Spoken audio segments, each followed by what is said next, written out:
Nowadays, browser use or the computer use agents are the talk of the time. So today I'm going to introduce you to another absolutely insane AI agent which will provide you all the features which the Claude computer use and other browser use softwares provide. And the best part is that it can perform all of these tasks with just a single click and without any local installation. Yes, I'm talking about Abacus.ai. So let's go ahead and test it out together. Alright, so let's get started. In order to use the computer agent provided by Abacus.ai, you have to go to the URL chatllm.abacus.ai and you land on a page that looks like this. So if you are using it for the first time, you have to click on the Get Started button and it will take you to the billing page. You need to remember that it is not a free tool. You have to take a minimum of 2 months subscription where the first month is free, but your card will be billed for $10 for the first paid month. So here you have to provide your card details in order to be able to use Abacus.ai. And after providing your card details, you will be charged $10 immediately and you will have 2-month access to Abacus.ai, where actually the first month is going to be free and the $10 are actually charged for the second paid month. So after all of this, you will land on a page that looks like this. From here, you will have a wide variety of tools on the left navigation menu. Out of all of these options, you have to select the computer agent. It is going to take some time in order to load the agent. And the best part about this computer agent provided by Abacus.ai is that most of the people are worried that the AI agents or the computer agent, just like the Claude computer can use your browser or control your laptop. And a lot of people are not actually comfortable with this. So using the computer agent provided by Abacus AI, which looks like it is actually using Claude computer use, you can basically access this instantly inside a virtual environment, which means it is not going to start playing around with your laptop or access your original browser. Everything will actually be run inside a virtual environment. So people actually feel safe while using it. So here you can see that a computer agent is successfully loaded and it has created a virtual machine for us. Here on the bottom you can see it has provided us some icons which are actually different options which you can use inside the virtual machine. We have a terminal, we have a browser, Xpaint, a PDF viewer, and a calculator, etc. So now all the commands which you will provide to the computer agent will actually be run inside the browser which is open inside the virtual machine, and nothing will actually be accessing your laptop or your own browser. So here they have provided you certain example prompts which you can run in order to test out the computer agent. So firstly, there is find and download an image of Machu Picchu. So let's run it to see how it performs. You can see that it has started providing us the steps. That firstly it is going to take a screenshot to see the desktop, then it is going to open the Firefox, it is going to search for the images. It has found the Firefox icon, so it has opened the Firefox for us. Let's scroll up a bit. It is searching for the place which we have asked it to search, and it is looking for images with good resolution. So here it is inside the Wikimedia Commons page and is looking for good resolution images. And you can see that it is also able to scroll down on its own. My cursor is right here. I'm not interacting with the browser, but still it is scrolling through the page, and here now it is downloading the image. And the best part is that it is also providing us all the steps right here in textual form as well. So you can also see all the steps which it performed in order to perform the task successfully. So now it is right click on the image and selected save image as, and here it is providing a name to the image and is navigating to the downloads folder in order to save the image. And you can see that the image has been saved, and now you can see that it has provided you the message that it has successfully downloaded the high quality image of Machu Picchu. This is the location of the downloaded image, and it has also provided us textual explanation of how the image actually looks along with the dimensions and the size. Next, I'm gonna provide it a custom prompt that go to google.com and find the cheapest flight from Islamabad to Dubai for 20th January 2025 and provide flight details, cost and time. Once you run it, it will firstly provide you the plan of how it is going to perform the task. So it is saying that it will firstly open the Firefox and will navigate to the Google. So now it has found the Firefox icon. It will click on it and will navigate to the Google.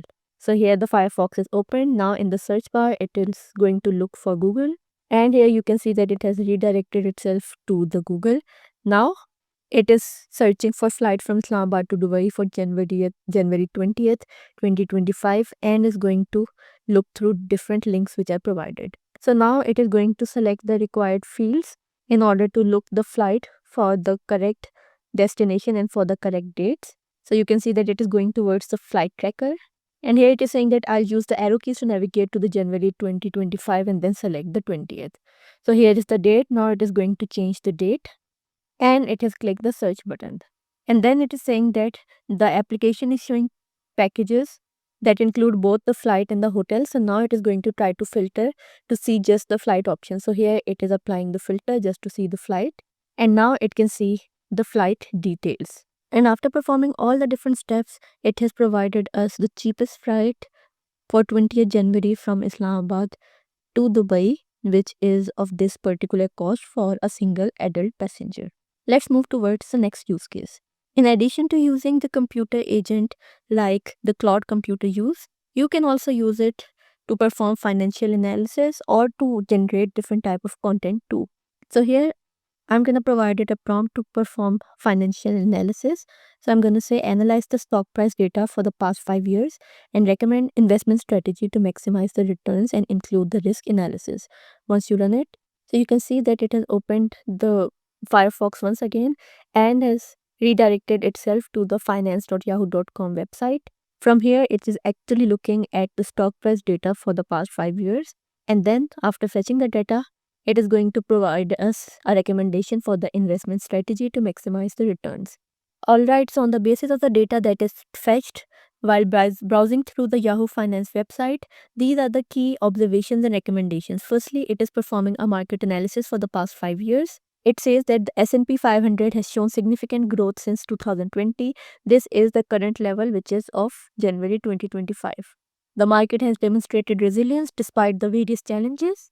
Then it has provided us an investment strategy recommendation, which contains the core portfolio, defensive positions, growth opportunities, and then it has also provided us different points for risk management like diversification, position sizing, risk mitigation, monitoring and adjustment, and it has also provided us some special considerations like interest rate environment, inflation protection, risk assessment, etc.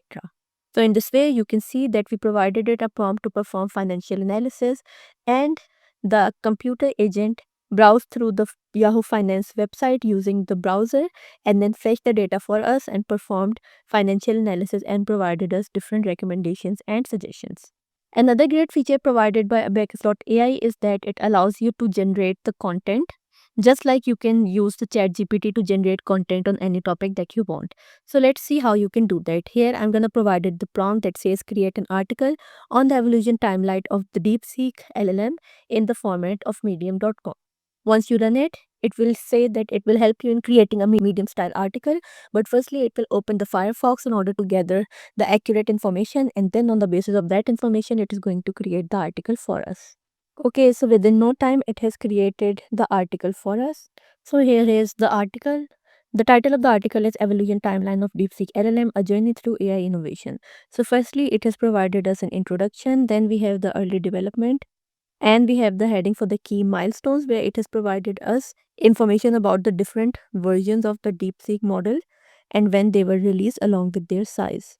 And it has also provided us a heading for the technical innovations which have been introduced in all the different models. And the current state of the model is also being discussed right here. We have the future outlook, and then it has also provided us a conclusion. So you can see that within no time, it fetched the information from the browser and generated a great article for us. And the best part about this is that if you check this on any AI detecting software, the text will not appear as AI generated, rather the tool will show that it is human generated text. So let's go ahead and test it out. So I'm going to copy the article and go to Quillbot or any other AI content detecting software. Here I'm going to paste the article which I've just copied and click on detect AI. You will see that it is going to show that 0% of the text is AI generated. But you can see that I generated this article right here in front of you using the computer agent, which is actually AI. But once the text of the article was passed to any AI content detector, none of the text was detected as AI generated. So you can easily use it in order to generate different type of content which is not considered as AI generated. And then last but not the least, the computer agent provided by Abacus.ai can also interact with other AI tools and softwares. Yes, you heard me right. It can easily interact with different AI code generators and code compilers. So let's see how you can do that. Here I'm going to provide it the prompt that go to Llama Coder and generate a basic note-taking app, and once the app is created, download the code. Once you run it, it will firstly open the browser for us, and inside the browser it is going to look for Llama Coder. So you can see that inside the search bar it is typing the Llama Coder. These are the search results, and yeah, it has been taken to the Llama Coder website. Now it was going to type in the prompt to create the basic note-taking app. You can see that it is generating the prompt on its own. So here you can see that Llama Coder has started providing us the code for the basic note-taking app. And once the code is ready, we'll have a preview of our application. Alright, so here is the application. You can see you have the option to add a title for the note. I'm going to provide it the title testing, and then you have the option to add the content. So here I have added the content, and once you click on the add note button, it is going to add the note right here inside your application. So you can see that it interacted with the Llama Coder and provided it the prompt to create the basic note-taking app, but it was not able to download the code. But you can always go ahead and download it manually. But the main part is the interaction with the LLM, which it successfully performed. So in this way, you can use the computer agent provided by Abacus.ai in order to perform a wide variety of operations, and it is a great alternative for the cloud computer use, because with cloud computer use you need to provide the API key, which takes a lot of credits, and there is a very long and tedious task to set up everything in order to install it locally and then test it out. Whereas with the computer agent provided by Abacus.ai, you simply have to sign in order to be able to use it without any local installation. So I highly encourage all of you to try it out for yourself and let me know in the comments what you think about it. But that's all for this video. Thanks for watching.